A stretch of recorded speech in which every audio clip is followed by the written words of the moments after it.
Bu bizani obyektimizga emas, elektrik akamizni bitta xonadon montajini qilgan ekanlar. O'sha joyga cho'tki qilib aka oxirgi modellarda maksimal darajada himoya vositalari bilan shit yig'ib bering deb aytdilar. Biz nimalar qilib berdik? Butun xonadonni elektrik qismiga taqsimlanadigan shitni yig'ib berdi, asosiy shitini. Undan tashqari xonadonning har bir etajida o'zlari modulni shitni yig'ib qo'yganlar. Bu yerda qaranglar, 3 ta fazaga perkutchatorli elektrический kotelga biz himoya vositalarini qo'yib berganmiz. Undan tashqari keyinchalik quyosh panellarini o'rnatadigan bo'lsalar, maxsus joylarni tashlab ketganmiz. Bemalol avtomat uzib, predохранительlarni joylasalar bo'ladi. Yana eng katta fishkasi shundaki, biz privod orqali master включатель, ya'ni safarga uy egasi ketadigan bo'lsa, yo bo'lmasam xonadonda hech kim qolmagan taqdirda bitta knopka bilan master включателni bosish orqali, mana hattoki indikator yonib turibdi hozir, o'chiramiz. Bo'ldi. Bunda bizda nimalar o'chadi?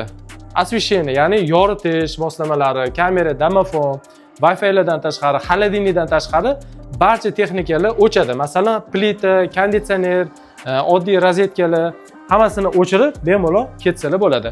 Kelganlarda yana bitta knopka bilan bosib yoqib yuboradilar va xonadonda texnikalardan foydalanaveradilar.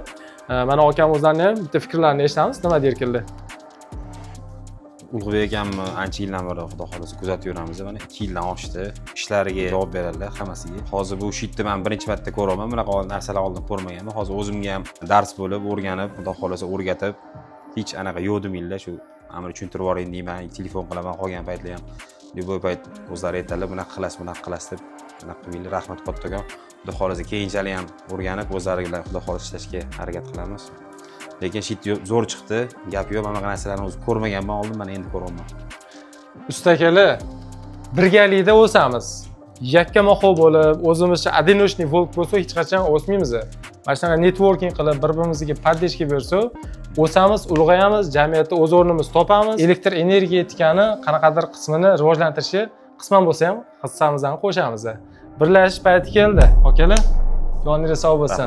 Like bosish esdan chiqmasin, yaqinlarga ulashib qo'yinglar.